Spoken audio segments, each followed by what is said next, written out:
The spreadsheet wasn't supposed to be there. Nadia had balanced books through 2 recessions, a hostile IRS audit, and a firm-wide embezzlement scandal that had cost 3 people their jobs and 1 person their marriage. Numbers had never unsettled her. They were honest things, rigid, loyal, incapable of lying without leaving a trail. But the figure glowing on Grant's laptop screen, $2.4 million, routed through a subsidiary she recognized as her own firm's offshore account, made her hand clench around the doorframe until her knuckles went pale. She stood in the doorway of his hotel suite for a long moment. The room was empty. The laptop sat open on the writing desk next to a half-drunk glass of bourbon and Grant's abandoned bow tie, still shaped like the knot he'd never fully mastered. 14 minutes.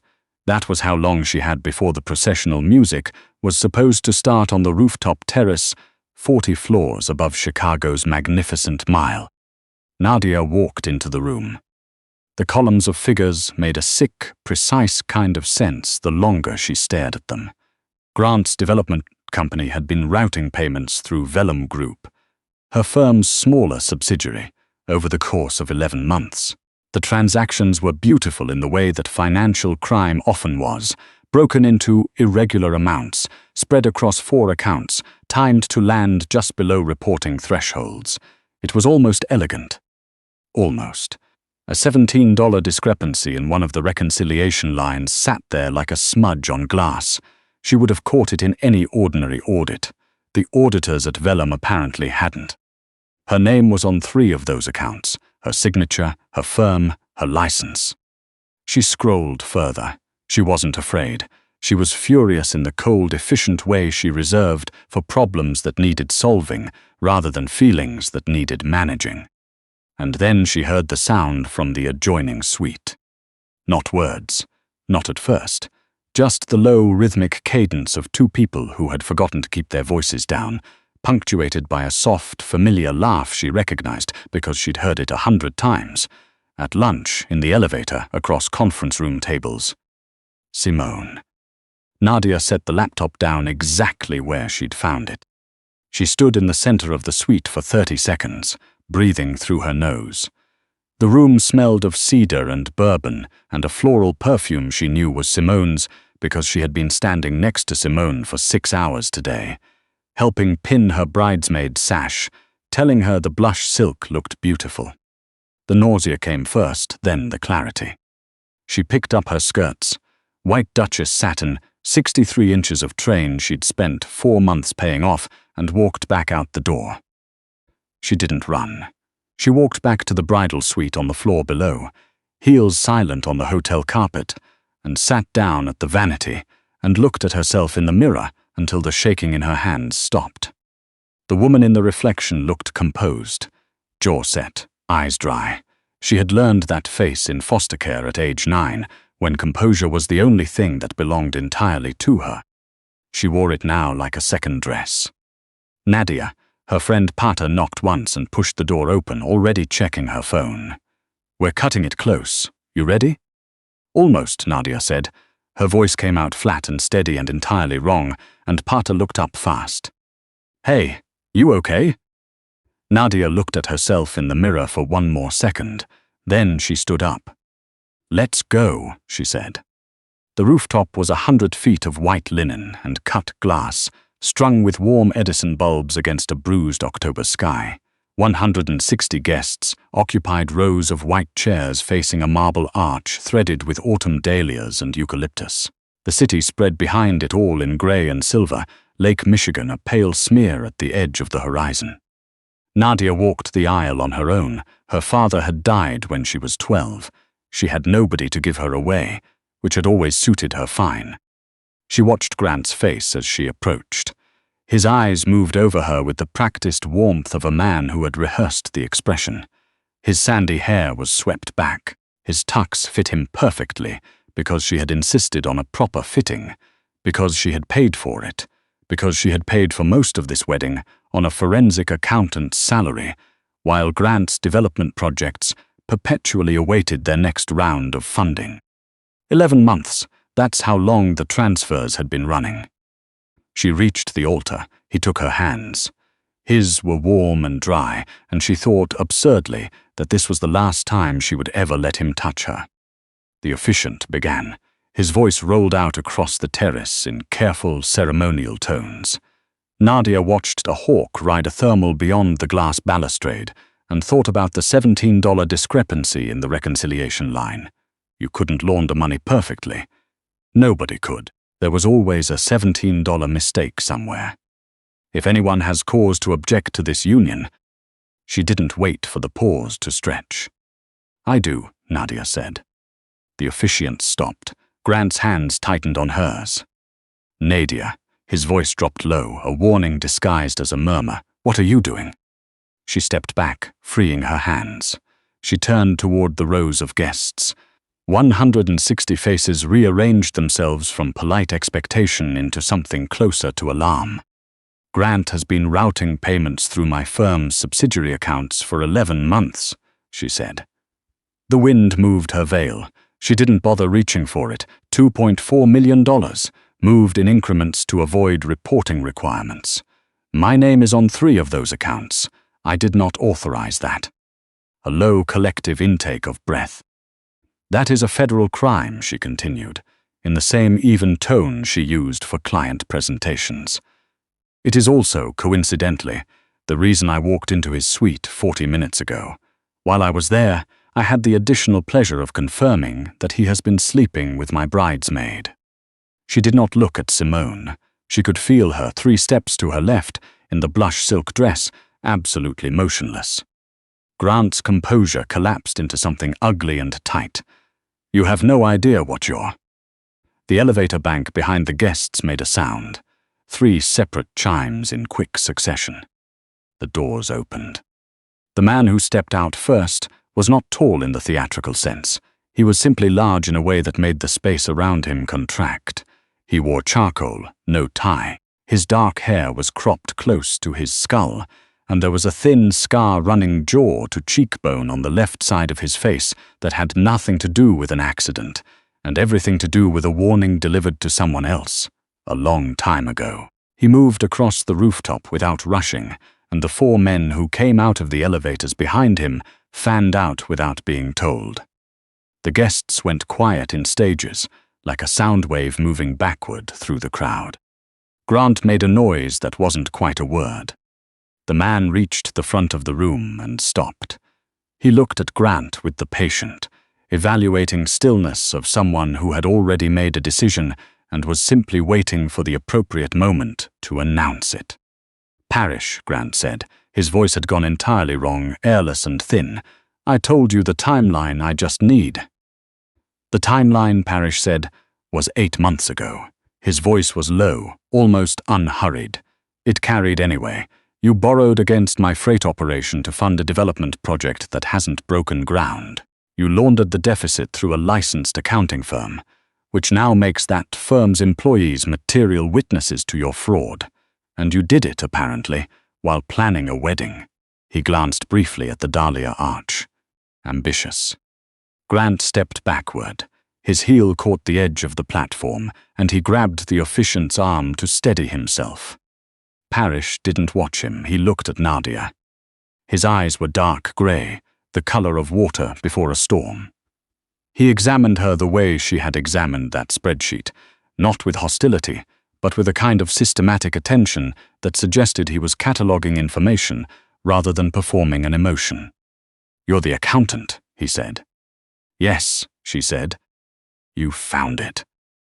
$17 error in a reconciliation line, 11 months of otherwise clean transfers. She kept her voice level.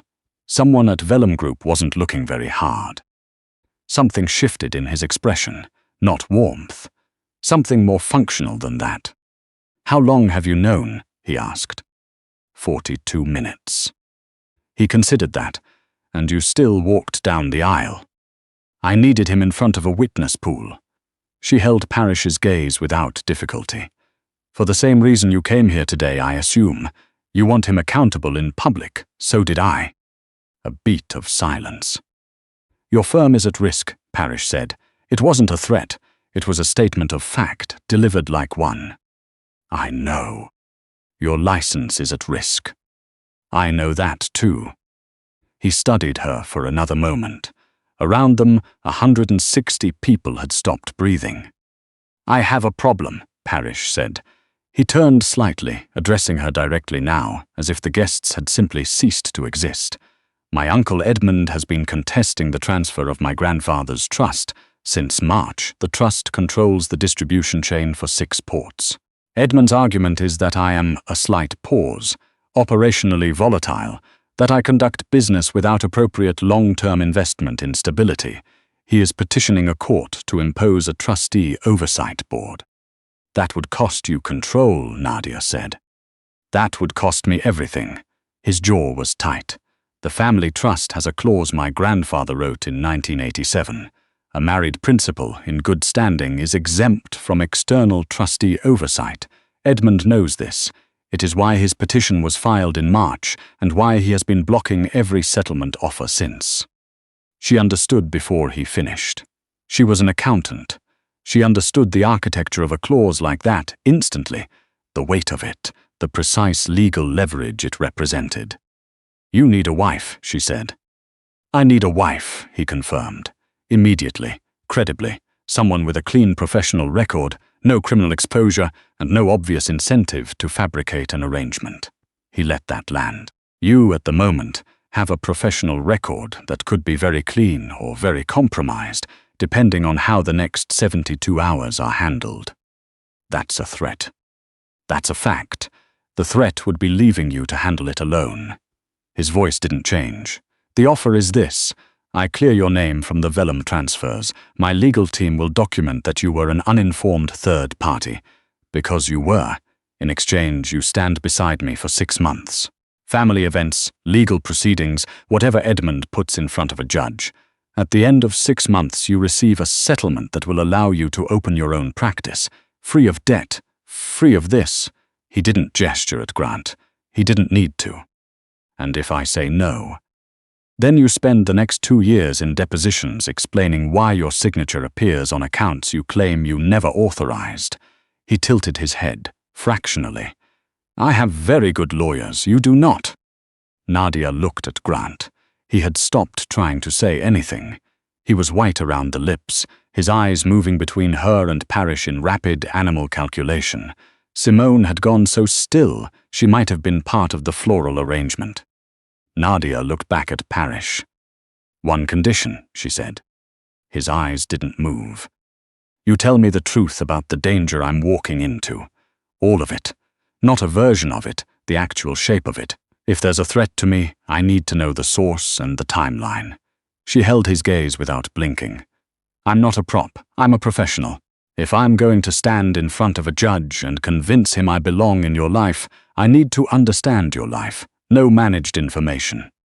The wind moved across the rooftop. A single eucalyptus stem dropped from the arch onto the white carpet.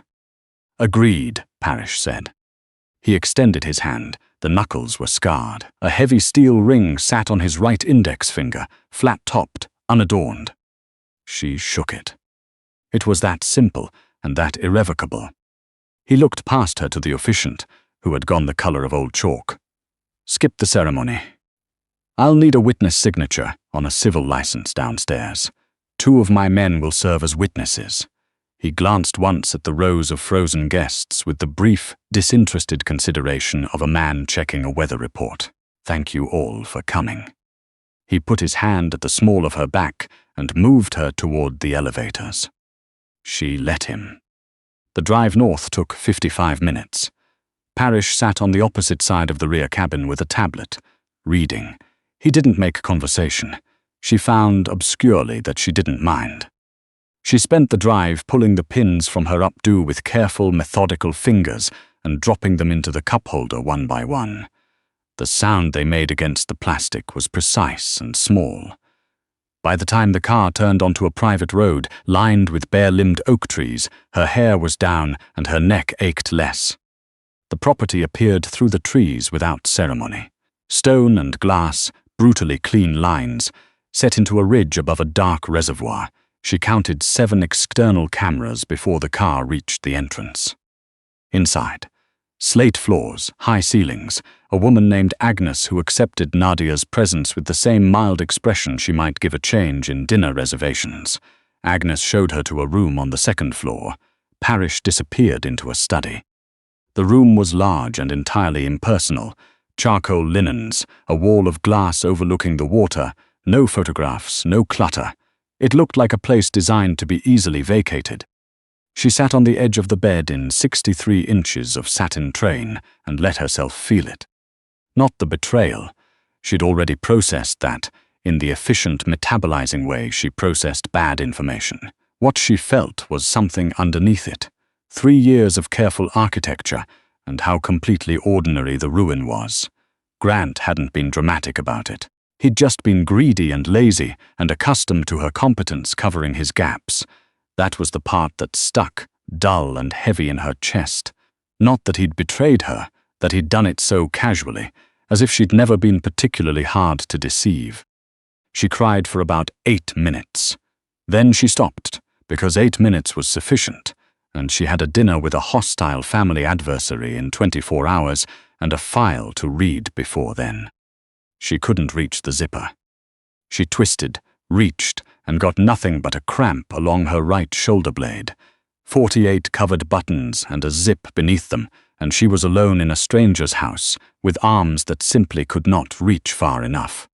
She considered this for a moment. Then she got up and knocked on the study door. Parrish opened it. He had removed his jacket. His shirt sleeves were rolled to the elbow, and she could see the edge of old scar tissue beginning at his left forearm. Something that had healed long ago without medical care. She turned her back to him without explanation. "The zipper is under the buttons," she said. A pause. Then his hands found the top of the button line and worked through them steadily, without fumbling. He had clearly done this before, which she decided not to think about. The zip gave, the dress released. She felt the pressure dissolve from her ribs like a breath finally let go. "Thank you," she said. "There's a change of clothes in the closet," he said. "Agnes anticipated you'd need something." He didn't step away immediately. She could feel the faint warmth of him at her back. "Edmund's estate is in Evanston. Dinner is at 7 tomorrow. I'll have a file sent to your room tonight." How hostile is he? Edmund has been hostile since 1994, when my grandfather gave me his first edition chess set instead of him. Parrish's voice was dry, with something underneath it that was not quite humor. He will probe for weakness. He will assume you're frightened or purchased. He will say something designed to make you feel small. What do I do? Whatever you'd do if he were a client who'd been misrepresenting his numbers for years. He stepped back. Same principle. She turned to look at him. He was already moving back toward the desk. "Parrish!" He paused. "Simone," she said, "what happens to her?" He was quiet for a moment. She was Grant's paralegal for the vellum transfers. "Her signatures are on 2 of the routing forms." He said it without relish. "My lawyers will make sure the documentation reflects that accurately." Nadia absorbed this. She'll lose her license. Yes. She had known Simone for 4 years. She had stood next to her this morning in a hotel bathroom and told her the blush silk looked beautiful. She thought about that for a moment, carefully, and found that the grief of it was real and uncomplicated, and also that it didn't change anything about what Simone had done. "Okay," she said. Parrish looked at her a moment longer. Then he went back to his desk. Edmund Parrish was 72 years old and wore his money the way certain men wore their age, as a weapon, not a condition. He sat at the head of a dining table in his Evanston estate and looked at Nadia the way she imagined he looked at balance sheets, scanning for the error, waiting for the line that didn't add up. She had read the file. She had also, during the 32 minutes she'd spent alone before dinner, noticed something Parrish's team had included as a background appendix. A 2019 property transfer from the family trust to an LLC Edmund controlled, recorded at $800,000 below assessed value. It wasn't illegal on its face. It was, however, interesting. Edmund wasted no time. "You married him this morning," he said, spreading his napkin. After what? 6 weeks of acquaintance. I'm told you found him at a wedding where you were marrying someone else. That's accurate, Nadia said.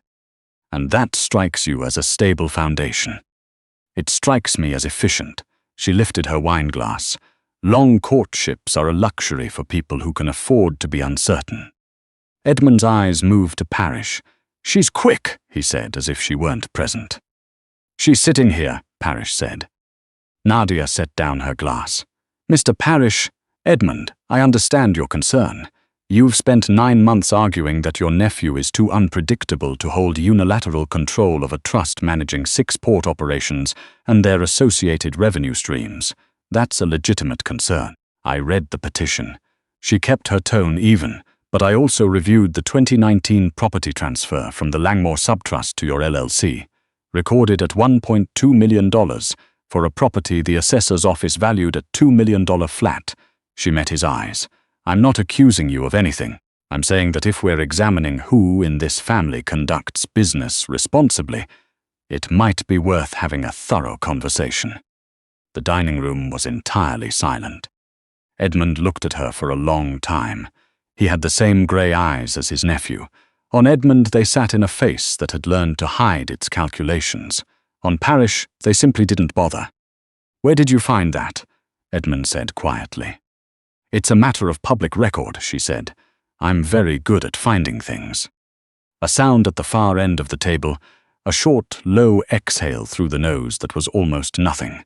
She caught it anyway, Parrish watching his plate, not quite laughing. Edmund looked between them. Something in his expression shifted, almost imperceptibly, from dominance into recalibration. She's very good, he said at last. She is, Parrish said.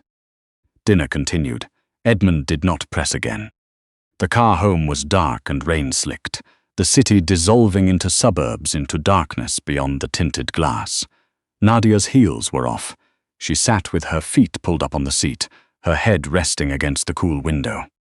The 2019 transfer, Parrish said. He was looking at his phone, or pretending to. You found that in 32 minutes. The other 8 I spent on Edmund's biography. She glanced at him. You put it in the file on purpose. He set the phone down. You included the assessor's report as an appendix, she said. You knew I'd read every page. I knew you'd read everything, he said. She held that for a moment. The rain drummed steadily against the roof. Grant's primary accounts were frozen at 4 o'clock this afternoon, Parrish said, shifting. His development company filed for voluntary dissolution this morning. I expedited the paperwork. His passport has been flagged. He said it the way she'd rattle off a reconciliation summary. When the federal investigation opens in the next 30 days, he will be the named party. Not Vellum Group, not your firm, him. She said nothing for a moment. And Simone. Her license referral was submitted this afternoon. Her firm placed her on administrative leave at 5. A pause. She called Grant 43 times between noon and 3 p.m. He did not answer. Nadia looked at the rain fracturing on the glass. She had expected something like satisfaction, and found instead it was more like watching a bruise fade, the color going out of something that had already stopped hurting. Was it enough? Parrish asked. She considered the question seriously. Yes.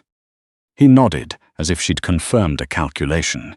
Then he reached into his jacket pocket and produced a small box, dark leather, no embossing, and held it toward her without ceremony. Edmund will expect a ring that doesn't look like a consolation prize, he said. She took the box. Inside a band of pale gold set with a single dark oval stone, tourmaline black-green, the color of deep water, quiet, precise. She looked at it for a moment. Then she reached down and twisted Grant's ring from her finger, the small cluster of cloudy diamonds she'd once been quietly grateful for, and set it on the seat between them. She put Parrish's ring on. It fit. She didn't ask how he'd known her size. She suspected by now that Parrish did very little by accident. He reached across without looking at her and picked up the discarded ring. He examined it briefly in the low light. The thin band, the milky stones, then rolled the window down 2 inches and dropped it into the dark and the rain without any particular expression. The window rolled back up. She watched it. 6 months, she told herself, an accounting term, a project timeline, a clearly defined deliverable with a fixed end date. She pressed her thumb against the dark stone on her left hand and watched the rain split and run along the glass, and thought about a man who had put an appendix in a file because he'd known she would read it, and who had said she is in a room full of people as if it were simply and obviously true. She had told herself, standing at that altar this morning, that she was trading one bad calculation for a larger one, that she had simply picked the more powerful liability.